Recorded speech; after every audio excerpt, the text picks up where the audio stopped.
Elizabeth Smart produced this, you say? Elizabeth Smart produced this, and Elizabeth Thomas is here to tell her own story. It's amazing. It's really amazing. I'm very into it. I know.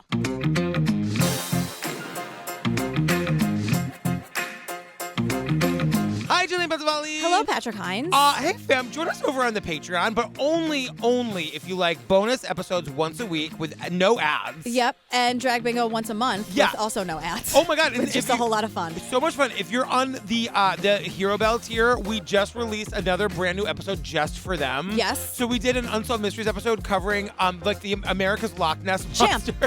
Champ in upstate New York. The Loch Ness Monster of Lake Champlain. Yeah. Has she been there for 35 million years? Only one way to find out. I mean, depending on who you ask. Ask somebody on the Hero Bell tier, they'll tell you. Yeah. What are we talking about today, girl? All right, so this is called The Elizabeth Thomas Story with Elizabeth Smart, and it's on Hulu.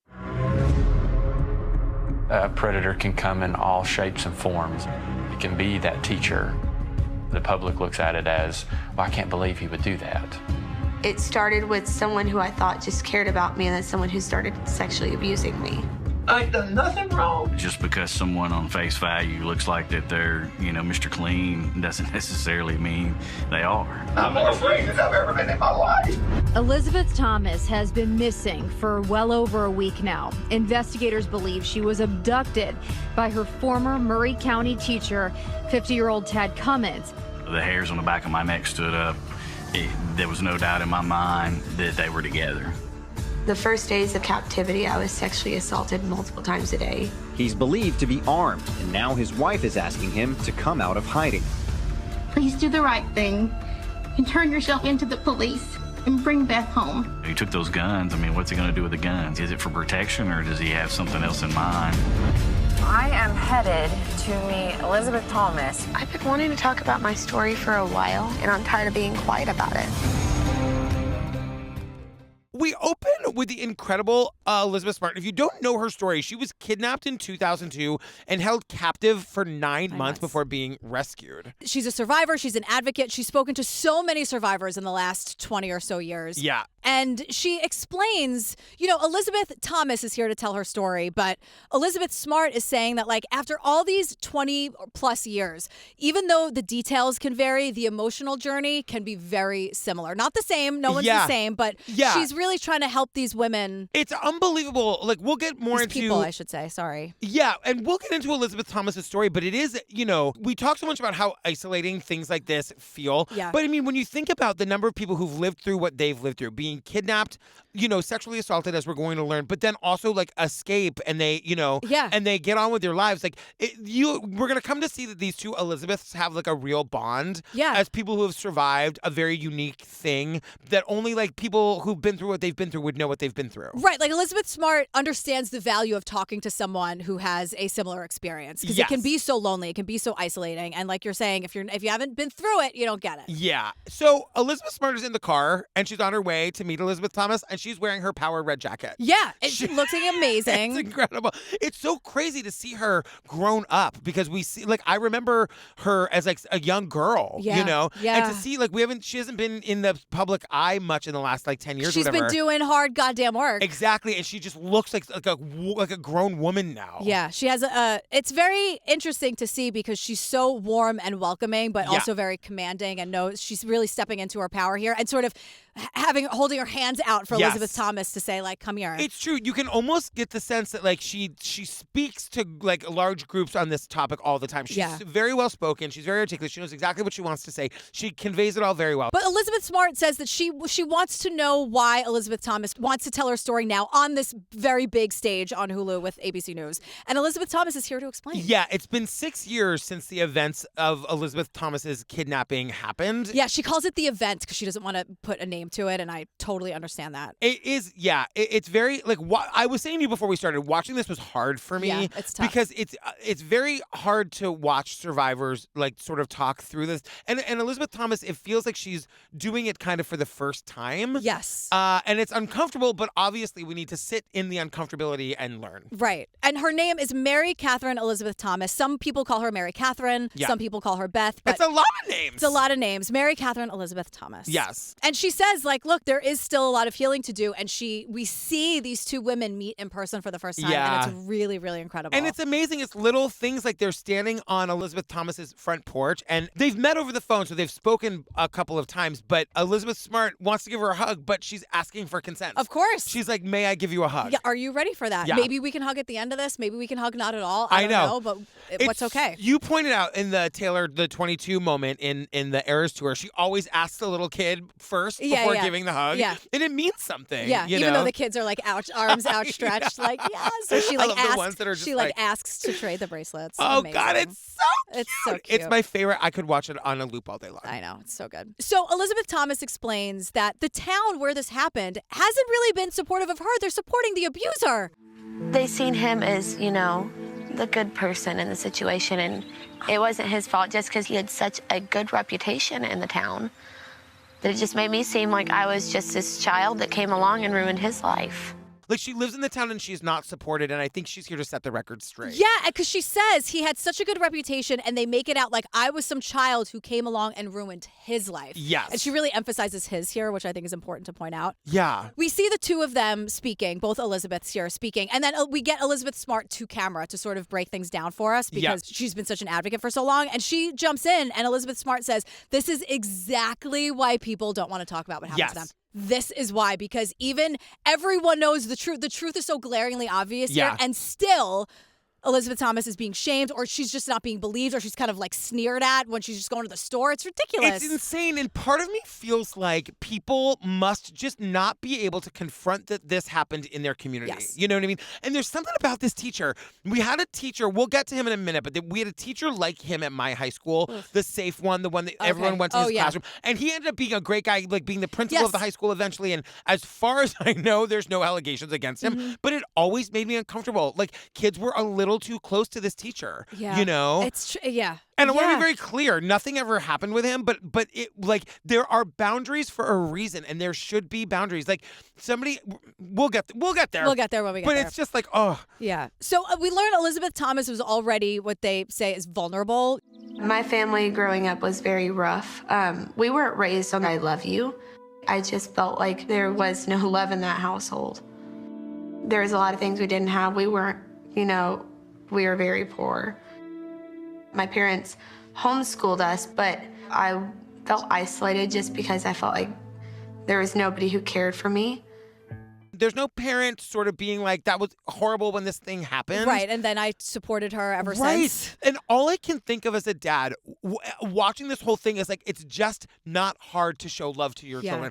I get it. I was raised by a single mom who had to work all the fucking time. I was barely parented, but I knew my mother loved me. Right. And that made some kind of a difference. Yeah, because Elizabeth Thomas says, she grew up poor. She was homeschooled, which made her feel very, very isolated. She said, I felt like there was no one who cared for me. But then high school comes along and she goes to high school. So it was a major culture shock because she goes from being isolated and homeschooled to being in actual high school. Can I tell you something that's just occurring to me?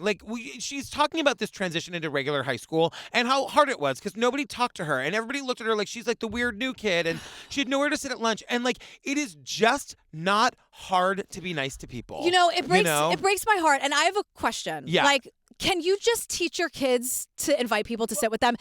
And now my question is, on top of that question, because the first thing I'm saying is is it too much to ask to teach your kids to invite someone who's sad, who's sitting by themselves at lunch? But then I'm thinking, am I going to get yelled at for that? Am I making it the kid's responsibility now? No. I don't know. It just feels like the nice thing to do. I'm 100% on your side. And we had a meeting with Daisy's principal today just to go over stuff about school.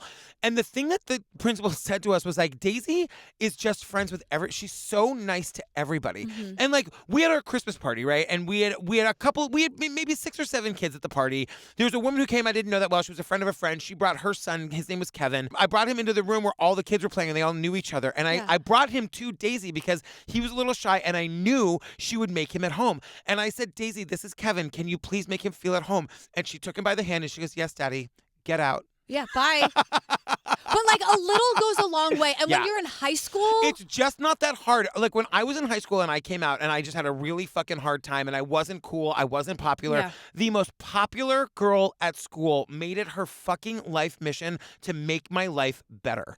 She just she befriended me day one of junior year. She turned my life around, and because of her, I loved my high school experience. It's just, her name is Bethany. It's just not that fucking hard to do that. We've discussed Bethany before. Yeah. And you don't have to make it. Your kid doesn't have to make it their life's mission. Right. I like Bethany, she's a unicorn, right? Yes. But you see, I just don't understand what is the protocol with the conversation at home when someone sees someone sitting alone at lunch? And if you don't want to invite them to your friends, can you maybe teach your kid to go sit with them or ask them a question or say hi, introduce yourself? And Daisy and I have had the conversation about how Daddy and I are both gay. That means when we were in high school, it was kind of hard for us. People weren't always nice, and having to explain what it's like to be different and what that means and how that was for us. And I think you can teach empathy in your kids. Not everybody can be taught empathy. No, not everyone. But I think most people can. You can try. You can sure as hell try. Exactly. And here's the thing about having kids. The goals, keep them alive. Totally. If you're doing that, you're nailing it. And raise them to be decent. Yeah, tell them you love them every now and then. You know what I mean? Make them feel loved. And that was the first thing I thought of. And I was like, oh, this might be controversial. Am I going to get in trouble for saying teach your kids to be nice to the kid who's sitting alone at lunch? Nope, I don't think that anyone's going to have any controversy over that. You don't have to take it on. You know what, fam? I want to hear from you in the Facebook group. Weigh in on this. How, do we think we should be teaching our kids to be nice to other kids at school? Well, what do you put it that way? I want to hear your thoughts. I really do. I want to hear your experience with this. Yeah. So we meet Sarah Beth Myers. Love her. Where's her documentary? Love her. She's the best. She's a former federal prosecutor. She prosecuted the piece of shit in this case. His name is Tad Cummins. Sarah Beth says, and this is what I love, these women are really pulling back the curtain on this. Things we know, but they're saying it in ways that are really accessible. And like you were saying, to sit in that uncomfortability about what this all means and how something like this happens. Yeah. Because she says, Tad Cummins is the perfect example of an in-person grooming process with an authority figure who had unique access to a child in very vulnerable circumstances. And Mary Catherine is a perfect example of how an abuser would find someone who has particularly vulnerable characteristics. Unique access. And I want to say, he was her health teacher. They're talking about... Is that what it was? They're talking about bodies. It's an intimate kind of thing to be talking about with teenagers anyway. So I just want to say that. But he was this authority figure. He had unique access to a child in very vulnerable circumstances. Because remember, she's new to the school. She doesn't know anybody. She doesn't have any friends. Nobody's parents taught their kids to be nice at that school. So, no one's being kind to her. And she's coming from a very, very sheltered upbringing where, she does not have a close relationship with her parents. She's a prime target to be groomed. And she says she doesn't want to say this guy's name. It's a trigger for her. Don't worry, Elizabeth Thomas. We're not going to say it either. We said it once. We had to. Now we're done. Yeah. So she meets this guy between her freshman and sophomore year, and he was the cool teacher. So I want to talk about this a little bit because, like I said, we had this teacher at my school. He ended up being, as far as I know, he was great, and kids really felt safe in his classroom. I had cool teachers too. Yep, and he was it was you would meet in his classroom, the bus would drop you off, and everyone would go to his classroom, and but there was just something about it that felt off to me. And I just think that boundaries exist for a reason. You know what I mean? Yeah. No, I'm not trying to take away your kid's favorite cool teacher. I want them to have that. I just want eyes on everybody. I know. You know what I mean? It's you want them to have the Mr. Keating from Dead Poets Society. Yes. But we can't all be Robin Williams. No. And is it Professor Keating? Oh, God. Oh, Captain, my Captain. Oh, Captain, my Captain. I have been, when you get a craving to watch a movie, you get a craving to eat or drink something. Yeah. I've been craving Dead Poets Society, but I have been, especially after the Tortured Poets Society came out. Yeah. I've been dying to watch it, but I'm a weirdo, and it has to be the perfect temperature outside. It has to be the perfect weather. Oh, and now I miss it. It has to be October. It has to be a BER month. So I have months and months to work myself up to it. But I've been a little fearful to watch it because I know it's just gonna totally destroy me again. Were you a Swing Kids girl? Was I a Swing Kids girl? I didn't know if you were gonna know what that soundtrack, was. Are you kidding me? Christian Robert Bale. Sean Leonard. I know because I had that poster in my room. Oh, I was obsessed. The 1-2 punch. Oh, the 1-2-3 punch of the Newsies, Swing Kids, Dead Poets era. Well, how about Strictly Ballroom?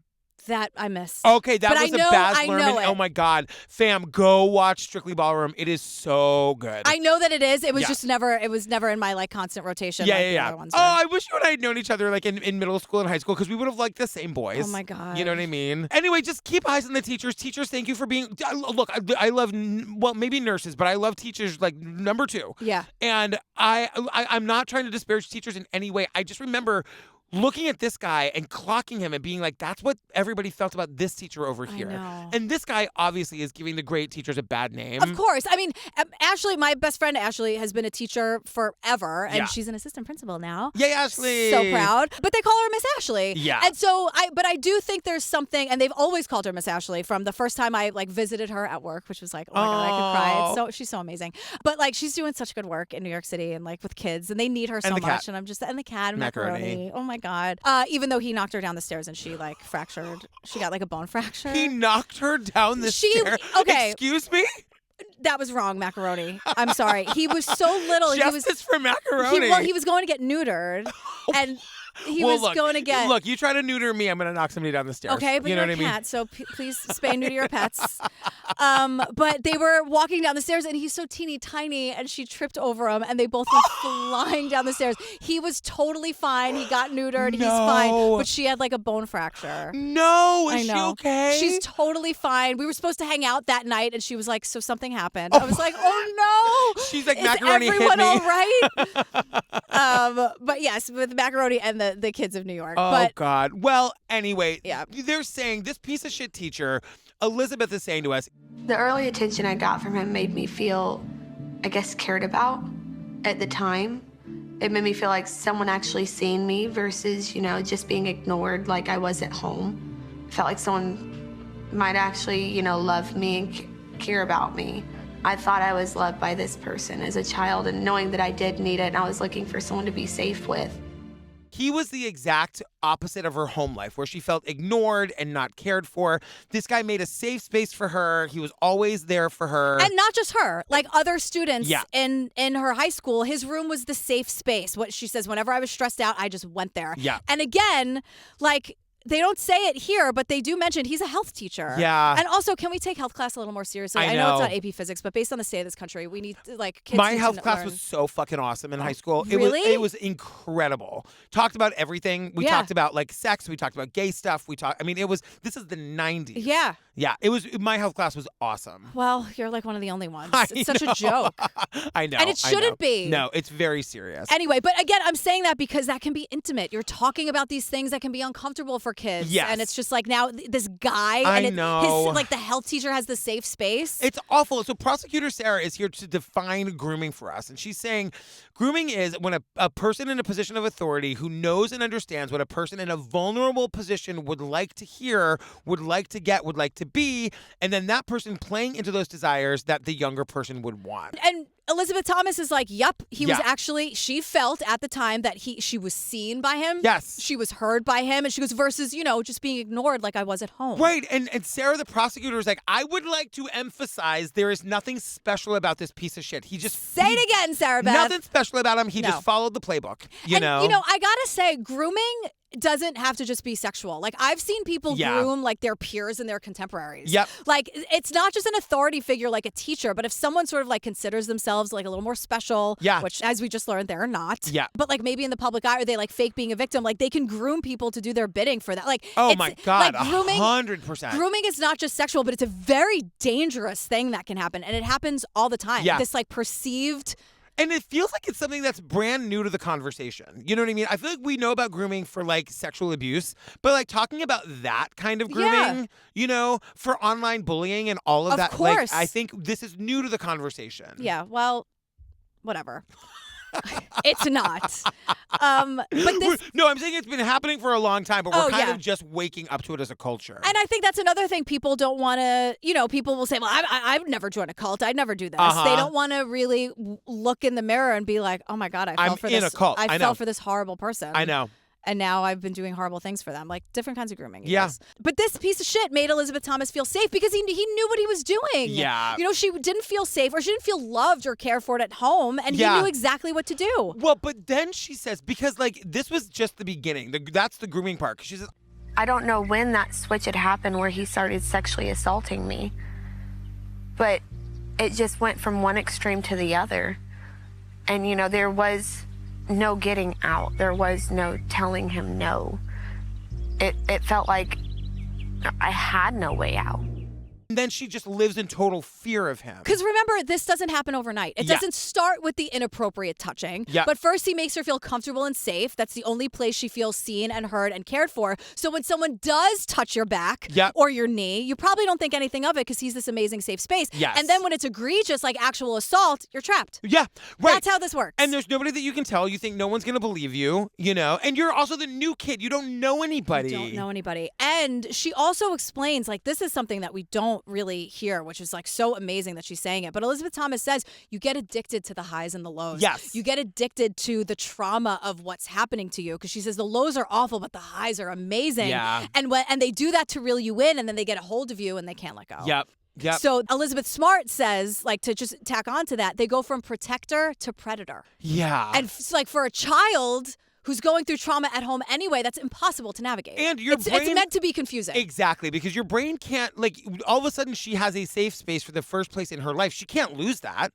you know? Right. So even though he's abusing her, in her brain, he's also the only safe space she has. And then you start negotiating with yourself. Exactly. Because it's like, well, sometimes I'm seen and heard, and it is really awful now. Because now Elizabeth Thomas is saying that he was abusing her every day, and he was forcing her to do sexual things that she didn't want to do. And if she said no, he'd be furious. But then she's like, well, I don't want him to say no because he's the only person who's nice to me. Exactly. So you start negotiating against yourself to continue to be in this horrifying situation. And you can't tell anybody. Nobody knows. Right. Because imagine, like, oh, God, to play this out from Elizabeth Thomas's perspective, she tells somebody to make it stop. She loses her safe space, but also he goes to jail. And she's already ostracized. No one's sitting with her at lunch anyway, and her parents aren't nice to her. So what is she going to do? Oh, my God. Fam with children, go tell your kids tonight they got to sit with the new kid. Just go home and tell them they got to sit with the new kid. Ask them a question. A little bit goes a long way. Just be say nice. hi. Yep. What are you listening to these days? Uh-huh. Oh, I like that bracelet. I don't care. Right. Not in the Regina George way. No. It's the ugliest effing bracelet I've ever seen. So you agree I need to lose 3 pounds? So you agree you think you're really pretty. Can't sit with us. No, you can sit with us. That's the vibe. You can. Exactly. You can sit with us. TCO, you can sit with That's the vibe. us. That's always been the vibe. Oh, my God. That's merch. TCO, you can sit with us. We have definitely, like, this is not the first time we've said that. Really? Oh, yeah. All right. For sure. Welcome back to the planet, Patrick. Yeah, no, but I'm just saying, like, look how easy it was to do that. I know. Well, I mean, I want to say this. I really mean this from the bottom of my heart. Get into our Facebook group. You are welcome there. If you're having a hard day, if where you live, you feel isolated and alone, we are those kids. We are those kids that are now making this podcast. We want you here. Totally. We want you to be with us. Come and find us. Come and find us and find God damn it, your people. I could stand up and scream. I want the West Wing music playing underneath me. Oh, Captain, my Captain! Oh, Captain, my Captain! I'm going to get on this desk. I have to wait till October to watch that movie now. You don't. You make the rules. Exactly, I make the rules. And they're very strict. Yeah. All right. That works. Because then when you do watch it, you're going to really love it. I'm going to love it. You're gonna be so I really happy. want... What's the movie you would watch, like, right? What's the season for this? What is it, January? Yeah. Like, real self-care. Like, How to Lose a Guy in 10 Days. Fun. You know what I mean? Yeah. Because Mike and I have been watching a lot of rom-coms and like chick flicks, for lack of a better term. Yeah. So I've been introducing him to movies that he hasn't seen, and he's like, McConaughey. He goes, McConaughey is like smooth in that. Oh yeah, he's so good. I think it's the best McConaughey rom-com. Yeah, for sure. We tried to watch the comedies, the dramedies, straight to DVDs. That's our friend Jen Simard. So Marcus Albright is the lead detective. He's the captain now, not in the pirate way. But he's currently remember, like, I'm the captain now. That movie with Tom Hanks. Where the Somalian pirates took that. Oh yeah. And that big line where he's like, I'm the captain. Oh now. my God. And I think that Somalian actor like improvised that line or something. He did. But anyway, he's the captain now, but not in the Somalian pirate way. Yeah. It's January. He's just the captain of the force. Yeah. January 30th, 2017. The school calls the cops because here's where we're going to slow down on this for a minute. Yeah. They report a teacher has been caught kissing a student. No, we're already on the wrong track. There's no such thing as a teacher kissing a student. Right. An adult is assaulting a child. Yes. A teacher was caught. What, would you walk in on them and apologize? But I mean, honestly, like, we don't know who the student is who saw this or who reported it, but we know that it was reported and it was not reported by Elizabeth, our victim. victim. It was handled poorly right away. Yeah. Because suddenly the entire school knows and everyone's mad at Elizabeth. How could you do this to the cool teacher, our safe space? Right, because the idea is that she seduced him. Like, are you fucking kidding me? It's her fault he got caught. Can everyone just shut up about it and let us have the cool teacher? I know. That's what everyone's saying. And she says, I felt like I had to protect him to protect myself. So she lies to the cops and she goes, I don't know what's happening. There was no kiss at all. Yeah. So she's protecting herself from the bullies, from her home life, and from this now abuser. And this is where it starts. This is the beginning of her not feeling like the police are a safe space for her. Right. You know what I mean? Because right after the police interview. After my police interview, he cornered me in his room and he asked me what I told them. And that was the scariest thing, looking into his eyes and just being so scared of what is he gonna do to me? Even though I tried to assure him I didn't tell him anything, it just felt like he's, basically told me if you did tell anybody, it would happen. She was terrified looking into his eyes. Yeah. The rage that she saw there. As she's apologizing to him and saying, don't worry, I won't do anything. I mean, she didn't do anything. She didn't do anything. So we get to a little bit of a timeline here. January 23rd, 2017, Kiss reported is what the on-screen text says. Another student, her, saw them kissing and reported it. Not, again, this teacher is doing something inappropriate with my friend. Yeah. Right. A teacher was caught kissing a student. Exactly. Or a student was caught kissing a teacher. Seducing the teacher in the health room. Yeah. So by February 1st, 2017, the piece of shit has his first interview with the cops. He comes into He's a nervous wreck. A nervous wreck. He looks like a bag of shit, this guy. You can see how heavy he's breathing. You can see his shirt moving, like his heart is beating out of his chest. Yeah. And now his version is that witness was lying. No one has kissed anyone ever. I don't know what you're talking about. Yeah. So they ask him, what is your relationship with Beth? Yes. And he says, I'm a person that has been alongside her and that she comes to from time to time for counsel. I mean, the answer is I'm her health teacher. Exactly. Like, period, end of sentence. Period, end of story. What's with the word salad? Right. I counsel her from time to time. You're her fucking health teacher, bro. Is he like setting up the scene to be like, she's making this up because she's obsessed with me? Well, because now we get this like long-winded story. Yeah. And it's one of those situations where like, you're just digging yourself deeper, stay stupid, keep talking. Yeah. But even the cover-up's bad. Because imagine you're this fucking drip, right? Like you're in the police station. He thinks he's going to jail at the end of this interview. Like this man is fighting for his life. Right. And he's like a herb fighting for his life. Oh my God, fucking herbs, man. And so this is his long-winded story. And again, just shut up, but really keep talking. Right. It's very To Catch a Predator. It's like if he's like, I want a lawyer, then all of a sudden, you know what I mean? Seat. Right. They always do. They always sit down. Oh my They God. always Those take a chair. actors. Hey, I'm just going to change out of my cheerleading outfit. I'll be right back. Those poor women. Those like 40-year-old women who look like they're 13. I mean, that must be so like, what's the mental health protocol with that? The first time you ever did one of those, like when they get them out of that room so fast. I'm just going to change out of my cheerleading costume. Don't worry, I'll bring the condoms. I mean, that's literally. Or she's like, did you bring the booze and the condoms and the porn? As she's halfway. She's looking at him. Did you bring it? And halfway, there's like Chris Hansen and the cops on the other, in their den. Must be absolutely fucking terrifying to be that actress. Oh no! Oh, the actress. Yes, I was gonna say the guy's like, oh no. Well, I mean, like bad. This guy right now, like he's busted. He knows the jig is up. You know what I mean? Right. Like, so he just is a nervous talker. Nervous talker. Because he goes. She had got into somewhat of a confrontation with her math teacher.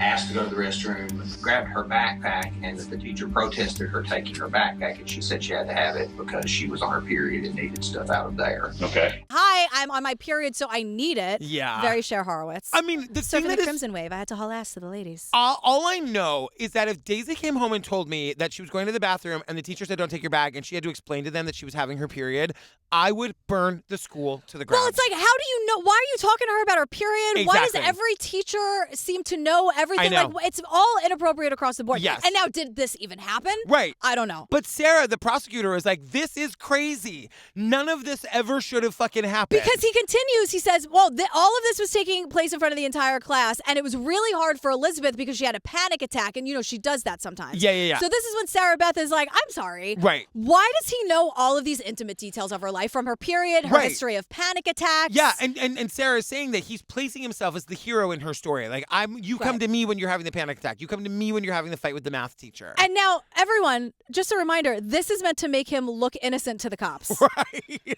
Just to be clear, the lies They're he's never good telling at right this. now is supposed to make the cops go, oh, never mind.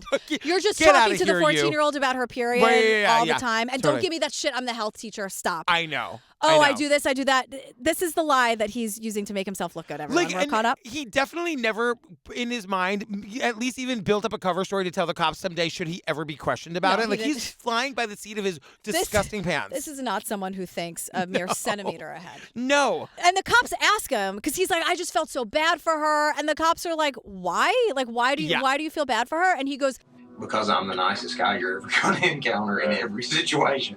Tad Cummins saying, I'm the greatest guy you'll ever meet.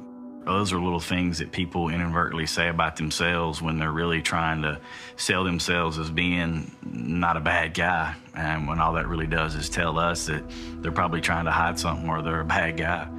All that tells us is he's a fucking creepy dirtbag. But he continues, I'm so religious. That means nothing. I'm so amazing. After he heard about this awful situation with the period in the backpack, he prayed. God, I'm not going to let Satan have her. And God's like, bitch. Also, now that we're here, God? Yeah. Could you have stepped in? God, girl? I know. Look. God, sometimes you just don't come through. I will quote Tori Amos all the time with I'm telling you, you know I'm a God believer. You know I'm a prayer. I don't understand why she allows the suffering. Apparently, it's free will. Okay. Whatever, man. I know. Step in, girl. But just for a fucking minute. For like a second. I know. That would be great. God needs a podcast. God, sometimes you just don't come through. If you don't know that Tori Amos song, we'll call it the Godcast. Come on. Godcast.com. You know that there are definitely, hopefully, two gay nuns doing this, right? The conviction that you were hoping it was two gay nuns. I know. It's Sister Mary Frances and Sister Mary Michael. Whatever. You know what I mean? I'll take it. Absolutely. Oh my God. Running Godcast. Or just Kathy Najimy from Sister Act. I'll take that too. Okay. Anyway, this guy just keeps talking. Sister Mary Michael. Everything he's saying is a red flag. He's basically saying, he's telling the cops how he grooms the kids. Yeah. Because he's just like, no, you don't understand. I'm the safe space. Yeah. I'm the adult that they go to, not at home. No. I'm the cool teacher. They can always talk to me. They're always texting me. Now, that stopped me. That stopped me cold. They're able to text me about all the different things going on in the day. If I found out that Daisy was texting a teacher, once again, I would burn the fucking school down. And again, the health teacher. I know. You think he's not using this? What's going on with your body? What are you confused about? You can talk to me about anything. You know you can't talk to your mom about that weird stuff going on down there, right? Absolutely. But you can talk to me. Talk to me about it. And by the way, her mother is like, yeah, you can't talk to me about it. No, you can't talk to me You know what about I mean? Like, but that's why she's a prime target to be groomed, you know? Exactly. You gotta love your kids. You gotta pay attention to your kids. And the cops are just like, everyone, play it as cool as possible. He said texting. He's like digging this hole, and it's glorious. It's cool. But like the texting is because it also stops the cops dead in their tracks. Right. And they're like, talk more about the texting. Right. And he's like, no totally problem. Normal texting. Super normal. That is not an issue for anyone. Carl, sip it. Continue. In the fucking mouth. And he's like, I will continue. Yeah. And he goes, well, Beth called my phone and told me that she was going to speak to police. And I just said, you know what? You tell the cops the truth. Everything's going to be okay. The cops are like, cool story, bro. Can we see your phone? No. I know. He goes, they want to see the text with Beth. And I'm like, and the other 14-year-olds? Well, right. And he said, I don't have those texts still on my phone from yesterday. Why not? Because I got rid of them. Because it made me uncomfortable. I got rid of that yesterday because it felt weird to me. Right. But I mean, it may feel weird to you, but you know what it looks like to us, right? Sure. Because they made me uncomfortable. Right. Same. It was weird. They freaked me out. And I'm like, wait, first of all, this is the weird part. Right. Second, don't you see that those texts could maybe help you? If they're as innocent as you say, which they could never help you. Of course. And the cops don't believe him for a second. No. You know what I mean? But like, of course, if I'm a teacher and some kid has gotten my number and has texted me, not only am I saving those text messages, I am showing them to my priest. I am showing them to my husband. You're calling their parents. Yes. Or you're going to whoever's like in charge of school. I'm driving to the police station to be like, this kid just texted me. I don't know what to do. You know what I mean? He asked me what the homework was tonight, and I thought he was coming on. I thought it was too much. It's crazy. You know? It's crazy. Yeah. But it's also like in the same breath, everything is totally fine, nothing to see here. This is very normal. Yeah. To, oh, those texts made me super uncomfortable. Exactly. Which isn't. And so I had to delete them because I couldn't look at them. It was weird. They freaked me out. So he's spiraling, right? Obviously.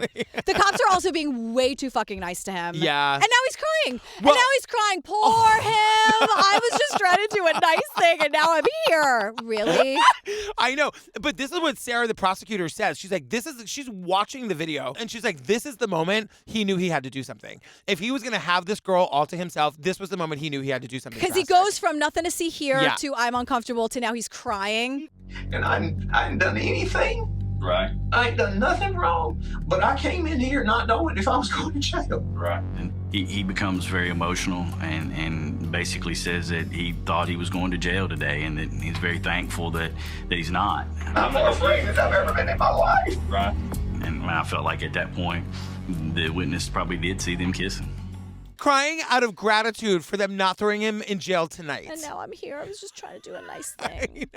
So how do you think this guy's going to do in jail? Not great. Not great. Not great. So January 23rd, 2017, the kiss was reported, yeah. right? February 1st, 2017, the piece of shit has his first interview with police. And by March 13th, about a month and a half later, Elizabeth Thomas says, I was groomed into leaving. I was in fear of my life. Now, the one thing I want to say about poor Elizabeth is it feels to me like she feels like even in this interview, she's got to justify her actions by saying I was groomed into leaving. It's like, girl, we know, like, it makes me feel for her.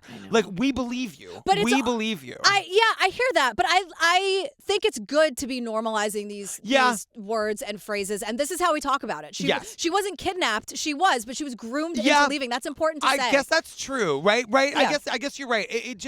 To me, it felt like, remember, like, this interview's going to be over and she's going to have to go to the grocery store and deal with fucking Samantha from down the street who doesn't believe her. Samantha, shut up. Wrong side of history, Samantha. Great.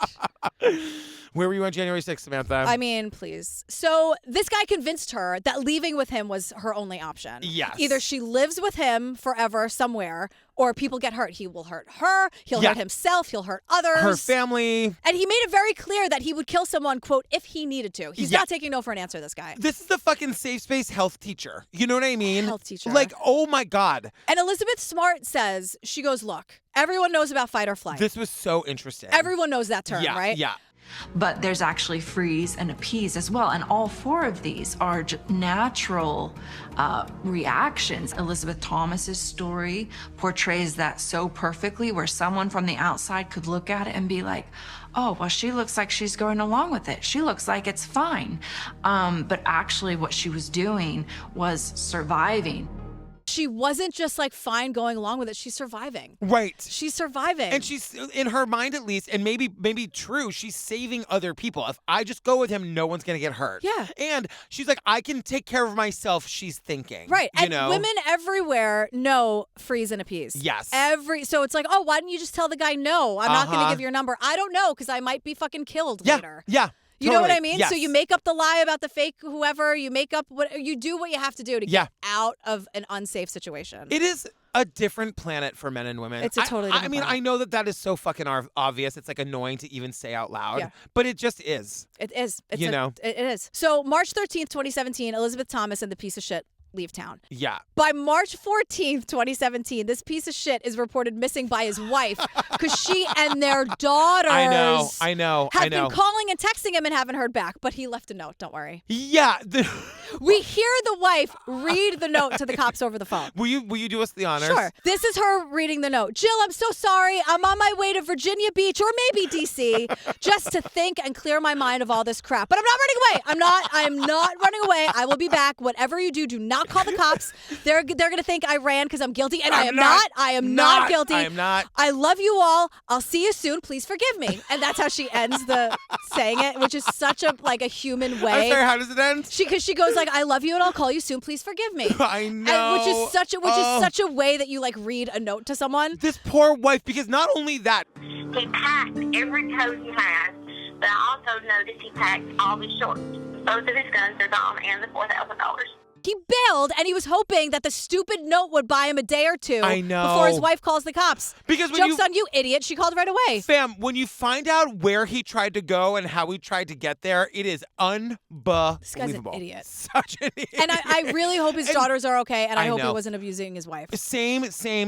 And they're not always stupid. This guy is such a fucking moron. He's a moron. So you know who loves that he's a moron? Yeah. Tyler and Sterling. Oh, Tyler and Sterling are the best. So Tyler Sterling's been dealing with that hair all of his life. He's Yeah. got these really tight blonde ringlets. I think they're gorgeous. You know he hates them. I know. You know what I mean? They're beautiful, Sterling. You just have to accept them. Right. I think he's acceptable. You think so? All right. think so. They also, like every FBI people we ever meet, they are very calm.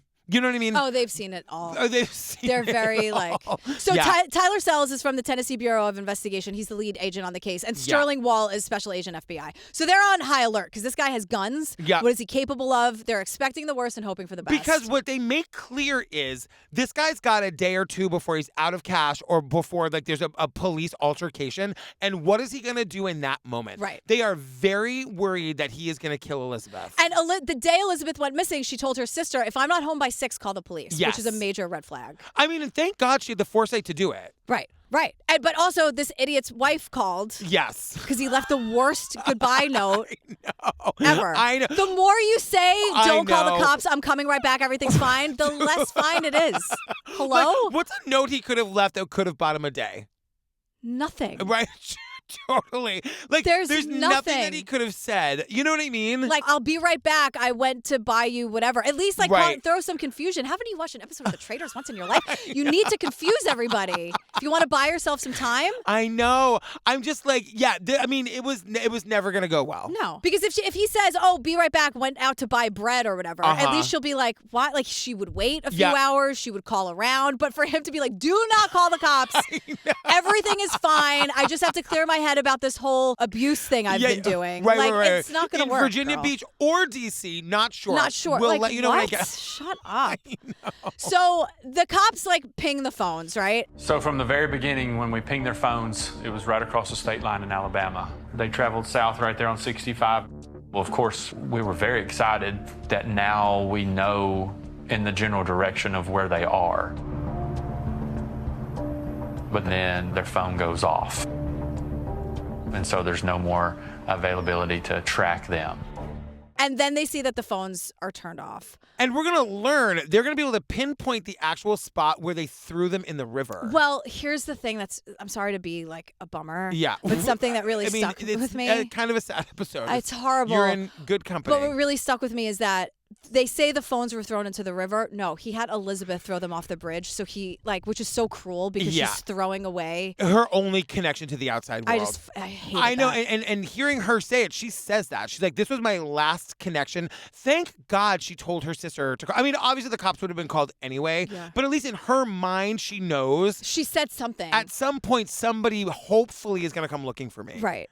And Elizabeth Thomas says, she explains that he was sexually assaulting her multiple times a day. She was completely trapped. Yeah. And she did what she was told to stay alive. Because she says, she's like, I know there are so many TV shows and documentaries about women who just are murdered or just go missing, and I didn't want to be one of those people, so she complied. She just did what she had to do to stay alive. So everybody in this fucking town, this is the story. This is what happened. Yeah. You know what I mean? She's a child, and he's an adult also, end of fucking story. Exactly. Because she's also thinking, maybe he'd take her back. Right. Maybe it would all be over soon. Like, if she just stayed alive, maybe. And I think at that point, you learn to live minute to minute. Like, how do I survive the next minute? And now the cops are on social media looking for clues. Yeah. And this is so crazy to see because the day before the abduction, the guy posted, "You're all my heart ever talks," like a meme on Instagram. Yeah. "You're all my heart ever talks about." And like #strong unbreakable love. I mean. But Elizabeth posted too. Oh, she did? She posted just a meme. You know those memes where it's like a quote? Yeah. "I'm glad I met you. I hope you know that. Going good. Mission almost completed." So she she is completely groomed and just like he told her, do this or else. And this is why she's doing it. Yes. So the team gets a tip that Elizabeth and this guy are in Oklahoma City, that they checked into some hotel. And they also had gone shopping at a Walmart, and they're able to get the video, and they see her, and they see her alive. Big win. And that is like Sterling and Tyler are like, okay, we know this was a couple days ago, but still, as of like 2 days ago, Elizabeth was alive. And both of these women, Elizabeth Smart and Elizabeth Thomas, are explaining that in both of their situations, they were both too scared to say anything in public. Yes. Like, you can be looking at this, and if you don't know any better, you can be like, why didn't she run? Why didn't she signal to the person at Walmart? And like, both of these Elizabeths, these women are saying, we didn't know what to do. Right. And they knew what he would do to them. They couldn't risk anything. They're 14 years old and they're terrified, and it's not their job. And Elizabeth Smart says this thing that she was like, I was also just as scared when I was rescued, when the cops showed up. And she says, I didn't necessarily know what the police were capable of, but I definitely knew what my captor was capable of. I didn't want to end up dead. I was so scared of dying in his hands that I was too scared to say anything. I'd rather endure this pain that he was giving me versus ending up dead. but I knew what my captor was capable of. Of course, You know? And the FBI guys are like, the public has a really hard time seeing people like this guy as predators because, like, oh, he's a teacher. He'd never do that. And he's so dopey looking. You know what I mean? Like, he looks like he can't be terrifying, but it's like, well, you weren't groomed by him for a year and a half. Right. You know? And the law enforcement guys, the Leos, are just like, no, he's a teacher. Yeah. He has more opportunity to do something like this. Right, because they're saying that, like, the predator doesn't always look like the creepy guy in the van, right? Yeah. That, like, the pastor and the camp counselor and the teacher, they've got direct access to your kids. The fucking gymnastics coaches Of we always course. talk about. Yes. Gymnastics coaches, I know that most 99.9% of you are incredible. I know. We've just done like 2 documentaries on you. I'm just saying. I know. But it's an intimate thing. It is. Doctors. Yes, of course. You know, exactly. it's very scary. Yeah. So this piece of shit's plan was go to California, buy kayaks, kayak to Mexico, and from Mexico make their way to South America via kayak. It is so unbelievable. It is like they were going to kayak in the open ocean for 15 miles to get around U.S. customs at the Mexican border. And that was never going to work. I mean, what on earth? And the plan was abandoned in 2 seconds flat because Elizabeth Thomas talks about, like, it just gave me more of a fear of dying. Being in the water and, you know, during a small boat advisory and the waves being so big, like, we almost capsized a couple times. It was just happening out of my control and I couldn't do anything about it. So now she's terrified because it's the ocean. I mean, and the water's really rough and they're almost capsizing. And this is adding to her stress and her trauma. 15 miles. That guy doesn't look like he can walk a mile. He's gonna kayak 15 miles. What did I say? This is a guy who does not think 1 inch ahead, 1 centimeter ahead. I mean, the idea is so preposterous. And then, but it's also, you're going to get eyes on you. Who is that guy kayaking in the ocean? Does that child need help? What's going on over there? Does that child need help? I Like, it just know. gets eyes on you, which, again, good. Thank God. But I'm just saying, like, you're not thinking about this, you idiot. But then if they got to Mexico, they were then going to hitchhike to South America, where he had done mission work. They were going to get married. And I was like, can we leave whatever small little town in whatever South American country it is alone? I know. These poor fucking people do not want to harbor your disgusting health teacher ass. No, but guess what? So the plan is abandoned. They're out of the kayaks. Yeah. And they head north for some other, like, off-the-grid place to go. And now they're Yeah. in the mountains of Northern California. Yes. And now the story's everywhere. It's national news. People all over the country know about this. They're seeing their photos. Their Yeah. photos are everywhere. And this guy, everyone, brace yourselves, pull over. A tip line works. Right. This guy calls the tip line and he's like, I work at this cabin that's not even fully constructed yet. No. And they're squatting in this cabin. Now, we see the cabin, right? And we're going to see inside this cabin in a minute. And we're going to be reminded that one of the ways that this piece of shit was able to get her to do what she did was by telling her that he was saving her. Right. Saving her from her horrible home life, her disgusting house with her horrible family. And, like, all the kids that were mean to her. Yeah. And when you're a kid and you're traumatized, you're kind of like, well. Well, but we see inside this cabin, the promised land where he took her. It was disgusting. There's no heating. There's no plumbing. It was someone else's cabin that they were building. It looks like it's where you put the lawnmower. It Right. looks like a shed in your backyard. That is, now imagine that, but now it's half finished. Exactly. Because the guy who calls says it wasn't even fully constructed yet. It was 4 walls and a roof. Like, there's Yes. nothing to it. Yes. So, like, there's no way. They couldn't have stayed there for long. No, and so I love that Sterling and Tyler call the guy from the tip line. They're like, girl, are you sure? Yeah. You positive, girl? And he's like, yes, send someone over here. And they send the local sheriff and they fucking get the guy. And we see, this is my favorite part of the whole thing. We see video of this Cummins dirtbag, like handcuffed and sitting on a rock, and he looks rough. Yeah. He looks like he hasn't showered in days. He looks like he was just trying to kayak to Mexico. Like,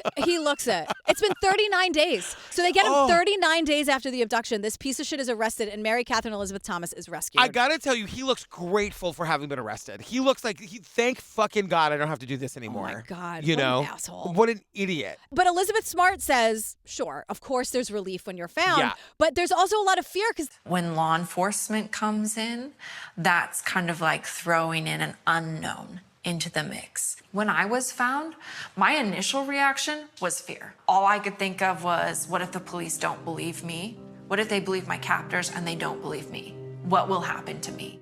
The abductor is the devil you know. Right. And now you're thrown into this world that you never thought you'd really be in again. And the world is all out to get you. And now it's terrifying. And what if no one believes me? Or what if I have to go back to this guy? What if he breaks out of jail and he kills me because that's what he tells me he's going to do? He does the Jeffrey Dahmer thing when the cops brought the kid back to Jeffrey Dahmer. The kid that escaped, they brought him back. Or like Ted Bundy. I'm not making a joke, but like jumping out of a second-story window. Yes. Like sometimes these guys fucking against hope, they break out. I know. And this is what he's been telling her for 39 days. Yeah. So Elizabeth Thomas also, this is infuriating. She says that the police left them alone at a picnic table. This is wild. I don't know why they were allowed to even have a conversation. I know. Unsupervised. But this guy's telling her to refuse medical care. Yeah. He's still trying to control her. He's saying, it's over, bro. He's like, don't consent to a physical exam. Don't consent to a sexual assault evidence collection kit. Like nothing that can prove what he's been doing to her. He's telling her to refuse everything and then to lie about how she got the injuries. And she tells Elizabeth Smart. You know, I had markings on my neck that had healed beforehand, but he had told me that, you know, this is what you're going to tell people, like that I fell off a cliff and he was trying to save me, and that's the reason I had marks on my neck. In reality, it's because he had choked me so violently. He was strangling me violently, and Elizabeth Smart has such a visceral reaction to that. And she says, she goes, no one wants to hear this because it makes them uncomfortable, but I don't care. Yes. I'm tired of being quiet about it. Yes. I'm tired of being quiet about it. And like this guy was telling her, I'm going to show you the world. I'm rescuing you. Yes. I'm going to show you everything. And there's this really sad moment where Sarah, the prosecutor's like, she got to see the ocean. I know. You know what I mean? And it's one of those things that, like, when you're Elizabeth Thomas, it must be confusing. It's the negotiating against yourself. I never would have been able to see this. It's not that bad, right? Yeah, exactly. Like, yes, it is. Right. But you get to a point where you're gaslighting yourself and like, well, yeah, my mom was mean. I told my sister to call the cops, not my mother. Right, exactly. Like, what do I have back there anyway? And then suddenly you say that, he says it to you, and you say it to yourself, and you're isolated, and then you're like, well, what's so bad about this anyway? Then I'm like, if the plan had worked and they kayaked to Mexico and they hitchhiked to South America, was she really going to marry him and live with him in some village somewhere? Of course, like against her will, yeah. Oh my God. But like you can understand, hopefully, if you have empathy, that you could see why she'd think, well, of course, to stay alive. But that's why they pick these victims, you know? So this piece of shit pleads guilty, which means there won't be a trial, which is amazing news for Elizabeth Thomas because that's also very traumatizing. It is amazing news for Elizabeth Thomas, and if that's what she wanted, then great. But if there had been a trial, they would have been able to at least talk about what he had done. Yeah. So that at least, like, you know, she was spared the trial, but now the town looks at her and they're like, well, you're an able-bodied young, they think of her as a young woman, even though she Seductress. isn't. Right. She's 14, Bullshit. 15. You could have run out of the car. You could have, in the Walmart, you could have asked for help. Well, I think that's why she's doing it now. Right. She did. It wasn't right for her to do it then, and I'm sure right. And her I'm not team, saying you wait until you're ready, of course, but it just or move out of that town. Like I just hate that she has to live there. I know. So he was sentenced to 20 years in prison, and Mary Catherine Elizabeth Thomas. I just want to say all her names because sometimes some people call her by Mary Catherine, and we've been saying Elizabeth Thomas. But she's fine. Like she's getting to a point where she's like, I didn't do anything wrong. Right. Like fuck everyone else. It wasn't her fault. Yep. This awful community that was victim blaming her. She's like, I'm not a bad person. Right. I didn't ruin the cool teacher. He was never the cool teacher to begin with. Right. She didn't do anything wrong. And until she has therapy and mental health services, maybe she's starting to think, yeah, they're right. I could have run away. Why didn't I run away? Right. She had to be therapized into understanding that she was groomed. And you know, finding love, because she says there is love after trauma. Oh my God. She got married to Skylar on June 15th, 2019. She's wearing in the photos the super cute dress and Converse. They can't look at each other without getting the church giggles. The two of them are completely enthralled. I'm obsessed with him. He says, I'm trying to be the best man I can be for her, to hold her up when she's feeling low and make her feel like the Queen of England, and make her feel like the most important woman in the world. Like there's no other person that could take my heart away from hers. Make her feel like the Queen of England. That's right, Skylar. I love him. That's right, Skylar. And they're just totally in love with each other. They have the giggles. They can't stop laughing. The photos are so cute. Be the Skylar you want to see in the world, everybody. And then Elizabeth's like, with that support, he's helping her, be there for other survivors, just like Elizabeth Smart, which is like why we were all here to begin with, why we did this sad, uncomfortable thing. But like, sometimes you gotta look and see the uncomfortable shit. Elizabeth Smart is saying to her in the end, like Elizabeth Thomas is saying to Elizabeth Smart, I want to change the world. I want to do what you're doing. I want to be an advocate and an activist. And Elizabeth Smart is saying, like, you're gonna do it, You're girl. doing it. You're doing it right now. Agreeing to sit down or feeling ready to sit down. Yes. I want to use the right words, the most respectful words there. She's doing it. Yeah. Like these two women are amazing. And it's like they both sort of came together to bring what they could offer in this moment, where Elizabeth Smart sort of gave Elizabeth Thomas this is the true safe space that she needed. Yes. And now she has it, and now we're here. And Skylar, keep it up. Keep it up. Keep it up. Keep it up. Oh my God, girl, we did. It's the Elizabeth Thomas story with Elizabeth Smart. In 8 years, I've never known the name of it at the end. I've never known. I know. You've been better at it the last few weeks. I was thinking, you must have written it in his notes. I didn't. Oh my God. Fam, join the Facebook group. Over 59,000 people in the group. Yep. Sharing memes, just like suggesting docs. That's where we tell you what we're up to. That's where we sort of hang out with you. And like we were saying earlier, a lot of people, if you just moved somewhere or you're feeling lonely or you're going through a breakup, friend breakup, relationship breakup, whatever, like just give a shout. And I promise you'll get a response. You will find hundreds of people that just want to be your pal. Yeah. Man, we love you. We love you. All right, bye.